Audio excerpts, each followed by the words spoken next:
Your kid's nanny was just the start. It's got to be Leticia's killer. Well, who sent it? It's a private caller.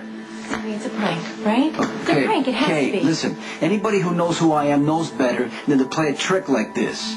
This is the first piece of information you have on Leticia's murder. You have to go tell the police. No, I don't. There's something off here because I tell you what, Sakara wouldn't hide behind a private number. He definitely wouldn't make a threat through text messages. Okay, you understand? The police could... Hey, please.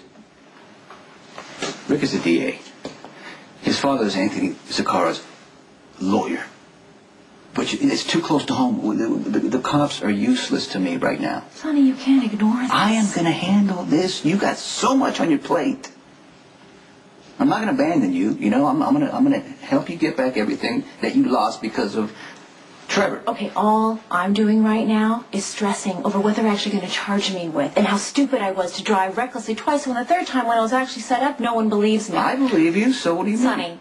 What? Thank you. But my point is, instead of obsessing over my problem, I would much rather think about your text message.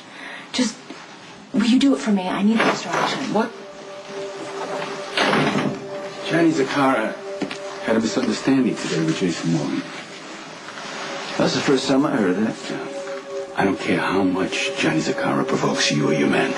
He is to be left alone. Or you're going to lose a lot more than just territory. What is Diane? Sonny, she'll be here. Don't you pay her too much to worry? I'm not worried about me. Okay, fine. Then I'll worry about you. Whoever murdered Leticia just sent you a text message that makes me nervous. Don't be nervous. You know, maybe it wasn't the killer. Maybe the call's fake. Okay, you need to go take care of this, and I'll be fine. And that's what I like to hear. A nice, positive attitude. What happened, Diane? You happened. Me? To Kate Howard. Fashion icon.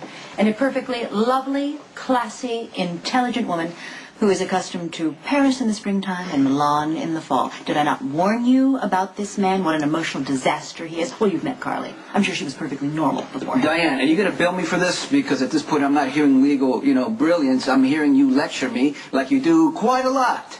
You have to spend tonight in lockup. Oh, that's There not is right. no possibility of bail before tomorrow morning, and I am very, very sorry. Well, I've been in lockup before, remember? Well, that time I was reasonably certain I could get the charges knocked down to a misdemeanor. But not this time, Diane. They need your mugshot.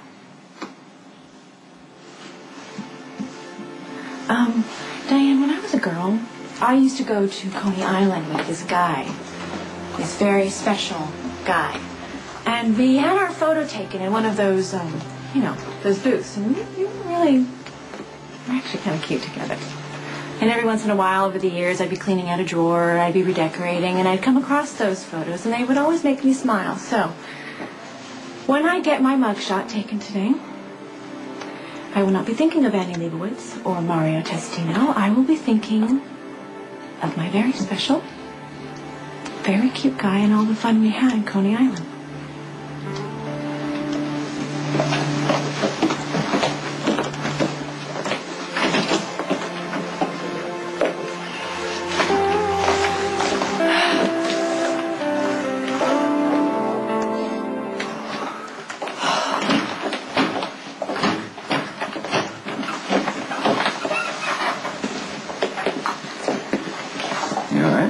So far.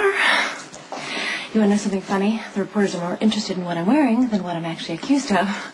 Aren't you the one that's supposed to tell them what you wear is important? Touché. So what are you doing here? I just want you to know that you're not alone. Actually, I am. I am all alone. And with everything that is going on in your life, I should be the last thing on your mind. But you're not. Sonny, I can handle this. I've grown very tough in the world of high fashion. It's more cutthroat than you know. Worse than growing up in Bensonhurst? Oh, Sonny, Bensonhurst is a slice of thin crust pizza compared to the world that I live in. Don't underestimate me. Ooh, the godfather of Port Charles is going to be your character witness. Not smart. The judge is not going to be lenient with you. That's interesting coming from the mouthpiece of Anthony Sakara. Hey, Rick, not too late to man up. Or are you just going to be your dad's little lapdog while he uses you? to prosecute an innocent woman. She wrote this on herself. She broke the law. Kate was drugged and set up to have an accident. She might have even been killed. I don't know. Trevor, was that the idea? I can only go on the evidence that I have, Sonny.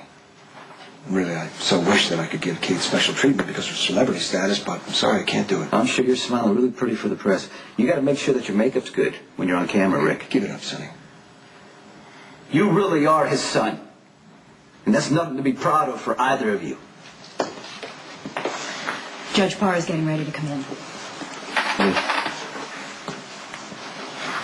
I'm sorry. I couldn't do more for you. I made my own choices, and I will pay for them.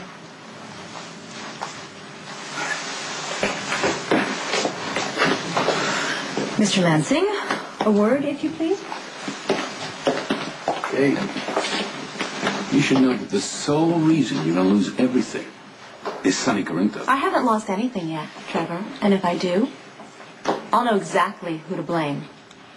Help build your career, and what did I get back? Nothing. So I think I have every right to take it back. You opened doors for me, Trevor. I made my own life, and I can do it again. You think so? Well, your circle of friends has a very small attention span. It's the strangest thing, how people underestimate me. As little as I knew you, you know me even less. Kate, I thought you were a woman with much more refined taste than Sonny. I never suspected that you were a bully and that you would hold a grudge against a 6-year-old boy. Look at you. All these years later, and it still drives you.